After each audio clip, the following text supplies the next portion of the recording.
बिस्मिल्लाहिर्रहमानिर्रहीम। अस्सलाम वालेकुम। आज की हमारी वीडियो अगेन नंबर 3 की टॉपिक पे है। नंबर 3 में एक थ्योरम है आपके पास, और ये थ्योरम जो है वो जीसीडी के टॉपिक से रिलेटेड है। ठीक है जी। अभी तक कल इससे पहले की वीडियो में मैंने आपको एक जीसीडी के बारे में बताया। जीसीडी दो नंबर्स का फाइंड करने का तरीका प्रैक्टिकल एग्जांपल के ज़रिए मैंने समझाया। अब हम एक थ्योरम कर रहे हैं जो कि बहुत इंपॉर्टेंट रिज़ल्ट है, और इसका कॉन्सेप्ट बहुत जगह पे इस्तेमाल होता है। देखिए, अगर आपके पास कोई से दो नंबर्स हैं और इंटीजर्स हैं और आप इनका जीसीडी लेते हैं, ज़ाहिर है उसमें से एक कंडीशन हमेशा ये होती है कि at least one of them should be non zero. ठीक है, अदरवाइज़ जीसीडी आपका ज़ीरो ही आ जाएगा। तो आप जब भी जीसीडी सेलेक्ट करें, जीसीडी के लिए दो नंबर लें, तो आप उनमें से एक जो है वो नॉन ज़ीरो हो। तो जब आप इनका जीसीडी लेते हैं तो इनका जीसीडी जो है दो नंबर्स का इस तरह से भी लिखा जा सकता है। ठीक है, पहले तो हम जैसे एक नंबर हमारे पास 8 है और एक नंबर हमारे पास जो है 12 है, तो उनका जीसीडी जैसे कि 4 आता है 8 और 12 का। That 4 can be written as a into some integer and b into some integer. ये देखें,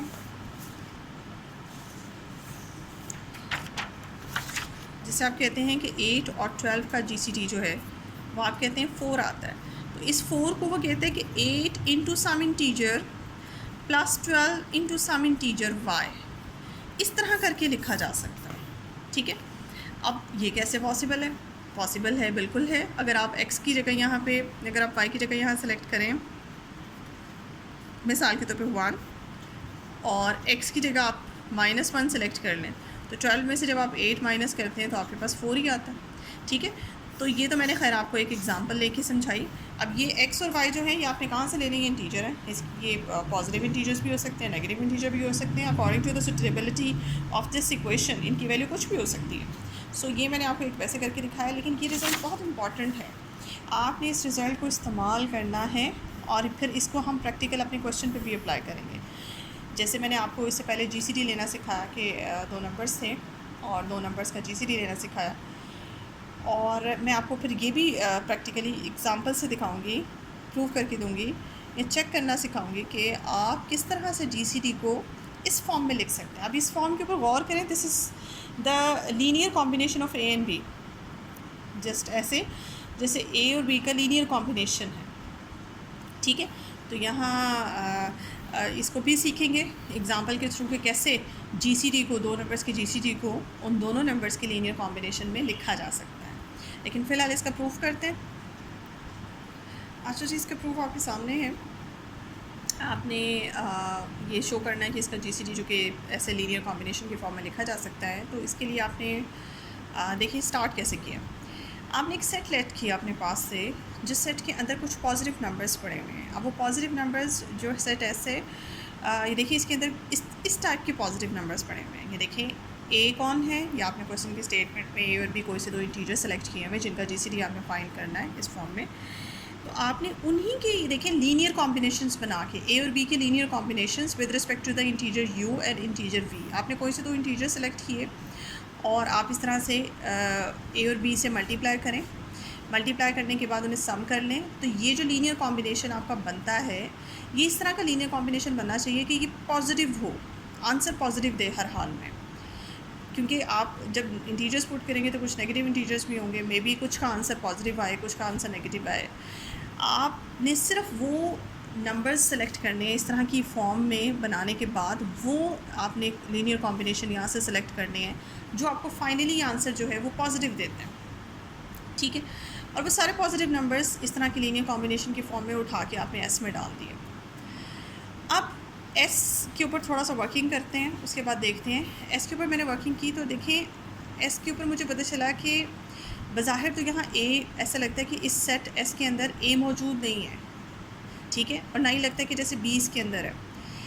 ए और बी का लीनियर कॉम्बिनेशन अलबत्ता इसमें मौजूद ज़रूर है, लेकिन ए और बी इसमें हैं। कैसे हैं? ए खुद तो नहीं, अगर ए, मुझे तो नहीं पता कि हमने चूँकि दो इंटीजर सेलेक्ट किए हैं, हमने रैंडमली जनरल सेलेक्ट किए हैं, तो दे में भी पॉजिटिव और नेगेटिव, तो ए हो सकता है पॉजिटिव और हो सकता है नेगेटिव हो। लेकिन हम अगर ए का मॉड ले लें तो वो तो हर हाल में पॉजिटिव होगा, इसी तरह से बी का मॉड भी पॉजिटिव होगा। तो हम कहते हैं कि ए का मॉड, ए और बी जो आपने सेलेक्ट किए थे कोई से दो इंटीजर्स, इसमें से हम एक कंडीशन ज़रूर लगाते हैं कि इनमें से कम एक को नॉन ज़ीरो होना चाहिए। जो नॉन ज़ीरो होगा ना वो आपका एस से ज़रूर बिलोंग करेगा। वो क्यों बिलोंग करेगा? क्योंकि ज़ीरो तो यहाँ मौजूद ही नहीं है एस सेट के अंदर। एस सेट के अंदर जितने भी आपने एलिमेंट्स इस शेप के रखे हुए हैं उनके ऊपर कंडीशन लगाई हुई है कि वो ग्रेटर दैन ज़ीरो है। पहली बात तो ये, तो ग्रेटर दैन ज़ीरो होने का मतलब पॉजिटिव नंबर्स हैं और ज़ीरो इसमें मौजूद नहीं है। तो ए और बी में से जो ज़ीरो है वो इसमें नहीं जा सकता क्योंकि ज़ीरो इसमें नहीं है। जो नॉन ज़ीरो है मिसाल के तौर पे वो इसमें ज़रूर जाएगा अगर हम उसका मॉड ले लें। मिसाल के तौर पे अगर मैं कहती हूँ कि ए ज़ीरो नहीं है, बी ज़ीरो है, ठीक है, पहले केस में, तो ए का मॉड जो है वो इस तरह से लिखा जा सकता है। ए के मॉड को बज़ाहिर तो ए का मॉड नहीं लगता कि वो एस में होगा, लेकिन ए के मॉड को इसके एलिमेंट की शक्ल में, शेप में लिखा जा सकता है। अगर मैं ए मॉड इंटू वन और बी का जो प्रोडक्ट है वो ज़ीरो कर दूँ, देखें बी को अगर मैं ज़ीरो से, क्योंकि यहाँ पे यही है ना कि ए को किसी इंटीजर और बी को किसी दूसरे इंटीजर से मल्टीप्लाई करें, तो वो जो इंटीजर है बी का कॉफिशेंट उसको अगर आप ज़ीरो रख दें और ए के कॉफिशेंट को अगर आप यहाँ पे जो इंटीजर सेलेक्ट करें वो वन सेलेक्ट करें, तो ये जो राइट हैंड साइड पे जो शेप पड़ी हुई है ये शेप जो है ये तो एस से बिलोंग करती है और इसका फाइनल आंसर ए मॉड आता है। तो ए मॉड पॉजिटिव होने की वजह से एस से बिलोंग करेगा, ठीक है जी। उसके बाद और दूसरे केस में अगर आप बी को नॉन ज़ीरो लेते हो तो इस तरह से बी भी जा सकता है, यानी कि बी और ए दोनों में से जो नॉन ज़ीरो होगा वो जो है वो एस से बिलोंग करेगा, ठीक है। ये मैंने वैसे मतलब आपको बता दिया, लेकिन इसमें मैं अभी भी कंफर्म नहीं कह रही कि ए ही बिलोंग करेगा या बी ही बिलोंग करेगा, यहाँ चॉइस है। जो नॉन ज़ीरो होगा वो एस से बिलोंग करेगा।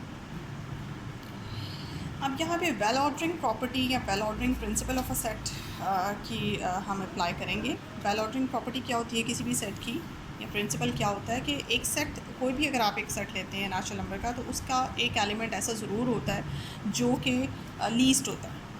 ये तो ये नेचुरल नंबर में से, अब ये देखें ये जो आपने सेट एस सेलेक्ट किया है इसके अंदर भी सारे पॉजिटिव नंबर्स पड़े हुए हैं, पॉजिटिव इंटीजर्स पड़े हुए हैं, चाहे पॉजिटिव इंटीजर्स का सेट हो चाहे नेचुरल नंबर्स का सेट हो, हर सेट में एक एलिमेंट ऐसा ज़रूर होता है जो उसके सारे एलिमेंट से सबसे छोटा होता है, या लीस्ट एलिमेंट उसके अंदर ज़रूर मौजूद होता है। तो इसी तरह से इस सेट के अंदर भी एक लीस्ट एलिमेंट कोई ना कोई ज़रूर होगा। सपोज़ करें कि वो लीस्ट एलिमेंट जो है वो आपके पास डी है इस सेट के अंदर मौजूद, तो ज़ाहिर है डी, इसके अंदर जितने भी एलिमेंट्स हैं वो इस शेप में पड़े हुए हैं, तो डी की भी शेप जो है अल्टीमेटली ऐसी ही होगी for some you not and for some we not. You not और वी नॉट जो है ये कोई ना कोई इंटीजर होंगे, तो डी की शेप आपके पास सपोज़ करें कि ये है। अब चूँकि आपने यहाँ पे ये बात की है, यहाँ पे ये दो बातें की हैं, या तो ए मॉड या बी मॉड एस से बिलोंग करता है और डी भी एस से बिलोंग करता है, बट डी जो है वो एस का स्मॉलेस्ट एलिमेंट है, तो फिर डी का ए के साथ या बी के साथ क्या ताल्लुक़ होगा? डी जो है वो ए से, अगर तो ए बिलोंग करता है ए मॉड तो फिर डी ए से या लेस होगा, ये इक्वल होगा, और अगर बी मॉड बिलोंग करता है तो फिर डी जो है वो बी से भी लेस होगा, ठीक है। इन केस कि अगर इन दोनों में से कोई एक भी एस से बिलोंग करता है तो फिर डी डेफिनेटली स्मॉलेस्ट है, तो इनसे छोटा होगा। उसके बाद देखिए आपने क्या किया, चूँकि आपने कहा है कि डी जो है वो ए से, फॉर एग्जांपल अगर हम ये कंसिडर करें डी जो है वो ए से लेस है, तो इसके ऊपर डिवीजन एल्गोरिथम लगाएं डी के ऊपर और ए के ऊपर, तो ये जो आपके पास इक्वेशन बनती है इसको आपने ये डिवीजन एल्गोरिथम को ऐसे लिख लिया, डी से डिवाइड किया ए मॉड को, रिमाइंडर जो आपका आता है डेफिनेटली वो डिवाइज़र से लेस होगा और आपका पॉजिटिव होगा। उसके बाद इस रिमाइंडर की वैल्यू इस इक्वेशन से निकाली, ये जो इक्वेशन है इसमें से आर की वैल्यू निकाल ली, और आर की वैल्यू निकालने के बाद आपके पास ये बचा। उसके बाद डी जो कि हम पहले लेट कर चुके थे, डी जो है वो उसकी value a u not plus b v not है, ये वैल्यू इंसर्ट की, इसे ब्रैकेट को खोला और करने के बाद ए कॉमन निकाला और उधर से बी कॉमन निकाला। अब इसके ऊपर आप गौर करें, ये ब्रैकेट के अंदर जो भी नंबर पड़ा हुआ है ये प्लस माइनस वन है, माइनस क्यू, क्यू क्या है? कोई इंटीजर है, यू नॉट आप पहले कह चुके इंटीजर है। फाइनली ये जो ब्रैकेट है ये क्या है? ये एक इंटीजर है, इसको कह दें आप ये z1 है से, ये एक इंटीजर है जो कि z1 है, एंड q और v नॉट इनका प्रोडक्ट और माइनस, ये भी सपोज़ करें कि ये एक इंटीजर है z2। अब आप इसके ऊपर गौर करें तो ये आपके पास नई शक्ल इसकी आती है az1 plus bz2। Now what is this? r is equals to this where z1 and z2 are any two integers. ये तो वही शेप होगी जो एस के एलिमेंट की है, एस के जितने भी एलिमेंट्स हैं वो इस शेप में लिखे हुए हैं। एंड फाइनली एंड सेकेंडली इसका मतलब फिर ये हुआ कि आपका आर भी इस शेप में लिखा जा सकता है, और आर जो है वो आपने खुद कहा है पॉजिटिव भी, आर पॉजिटिव भी है और आर की शेप जो है वो एस के एलिमेंट्स जैसी है, तो फिर इसका मतलब ये हुआ कि आर जो है वो तो एस से बिलोंग कर रहा है। बट आप ये देखें, ये आपकी आर का एस से बिलोंग करना एक कॉन्ट्राडिक्शन को जनरेट करता है। अ कॉन्ट्राडिक्शन क्यों ये कॉन्ट्रडिक्शन क्यों है?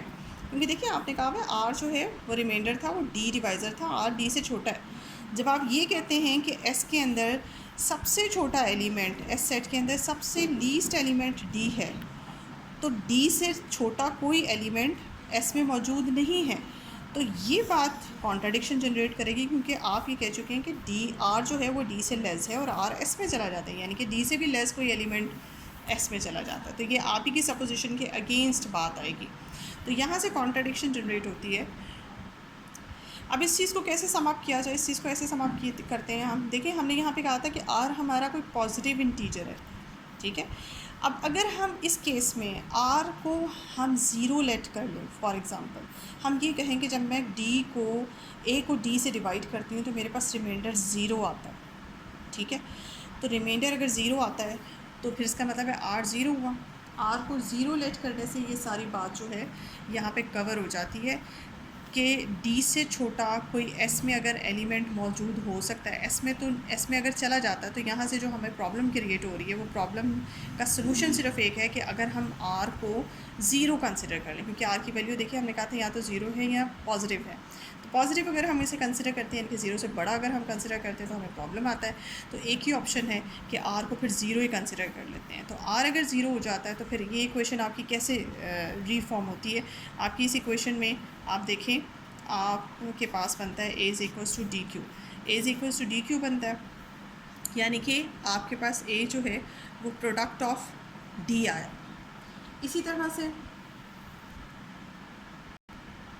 फिर इसका मतलब है कि ए के जब फैक्टर्स बनाते हैं उनमें से एक फैक्टर डी आता है, इसका मतलब है डी जो है वो ए को कम्प्लीटली डिवाइड करता है।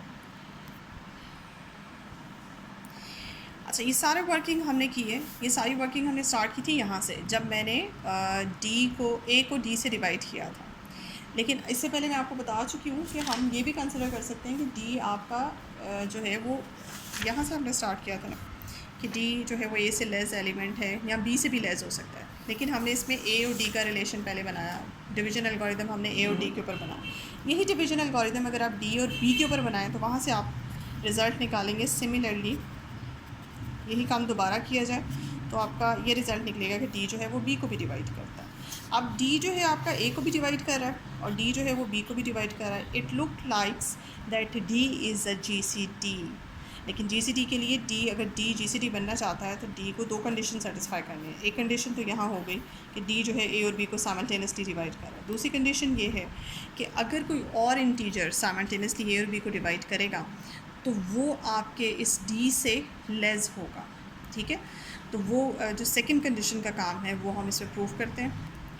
देखिए जी, सेकंड कंडीशन के लिए आपने क्या किया, जैसे कि हमने ऐड करना है कि अगर कोई और सी इंटीजर ऐसा एग्जिस्ट करता है जो साइमल्टेनियसली आपके ए और बी को डिवाइड कर रहा है तो फिर वो सी इंटीजर जो है वो आपके डी से लेस होगा और लेस होगा, ठीक है।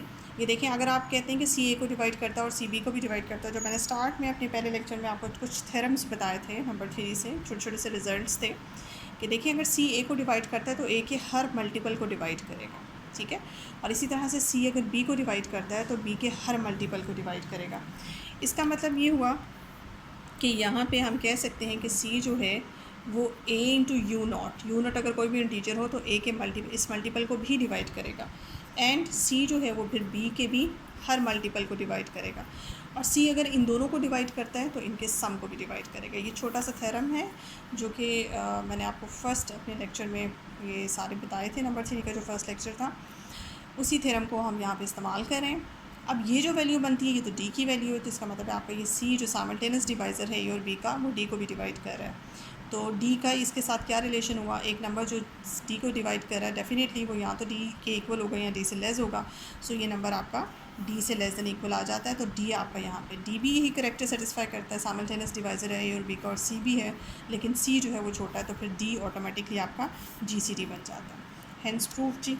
ये रिज़ल्ट भी बहुत इंपॉर्टेंट है, अब इसको आपको जहन में रखने हैं। और ये रिज़ल्ट क्या है आपका, अगर डी जो है वो GCD बन गया तो इसका मतलब ये हुआ कि ए और बी का GCD जो है can be written is equals to D, and D की जो वैल्यू है AU0 plus BV0 for any V0 U0 belongs to C. इसका मतलब ये हुआ हेंस प्रूव्ड कि कोई भी दो नंबर्स का इंटीजर्स उन्हीं दो नंबर्स के लीनियर कॉम्बिनेशन की फॉर्म में लिखा जा सकता है। Hence proved. ओके जी, थैंक यू सो मच।